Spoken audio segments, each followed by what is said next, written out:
While injuries may finally be catching up to the Giants, the Jaguars just happy it's not the Texans on the schedule in Week 11. Hey, how are you? Jason Horowitz and NFL.com's Pat Kerwin with you on the VC NFL Preview, breaking down the 6-3 Giants and the 5-4 Jaguars in the Monday Nighter. And Pat, let's start with the Giants because their defense just playing by attrition. The guys are going out left and right. They're playing without all the guys on the front line.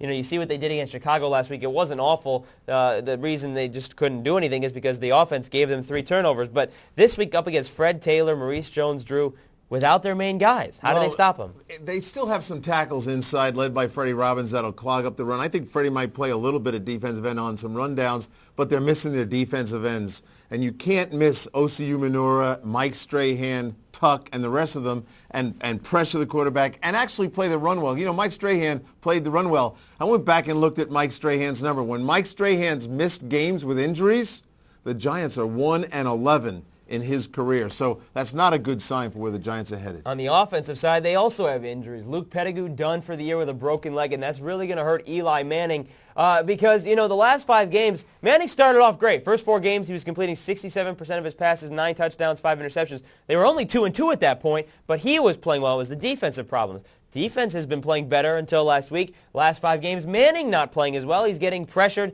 He's going to have that again this week, don't you think? Yeah, well, here's a couple of things that the ripple effect of situations. You know that Amani Toomer became a go-to receiver for Eli. The reason was people were playing coverages tilted to Plaxico Burress, or they're doubling down on Jeremy Shockey, and Eli had the time to read the coverage and go find Amani Toomer, his third read.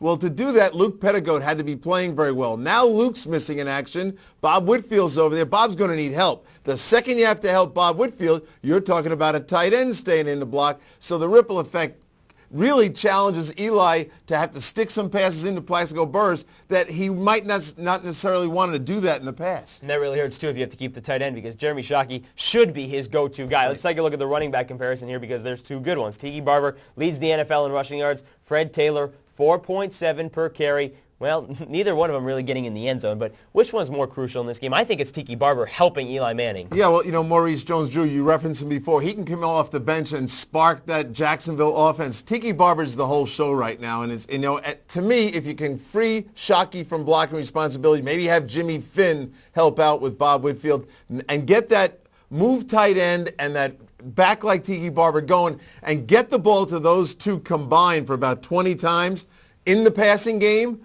you got a shot. If you can't get it to him for the reasons of coverage or the reasons of pressure, and Marcus Stroud is back now, so the pressure is going to come from the inside. What happens to an Eli Manning when it's Henderson and Stroud pushing the pocket from the inside? He's going to have to go outside and run with the ball. That is not what Eli's good at. Yeah, the Mannings don't run very well. Archie did. The 2 younger guys don't. All right, it's the Monday Nighter. Who's your winner? You know, I struggle with this game back and forth, but with all the injuries the Giants face, and after talking to Jack Del Rio and the intent there to get this team back on track, they are furious in Jacksonville about being swept by the Houston Texans. I'm going to take the Jacksonville Jaguars. Yeah, I would take Jacksonville as well. You know, the last time the Jaguars and Giants played, Tom Coughlin, now the coach of the Giants, he was the coach of Jacksonville. He was their coach from 95 and the inception to 2002. All right, the Giants and Jags kick things off at 8:30 p.m. Monday night. And for more on this game or any other in Week 11, be sure to stay with CBS Sportsline. For Pat Kerwin, I'm Jason Horowitz. Take care.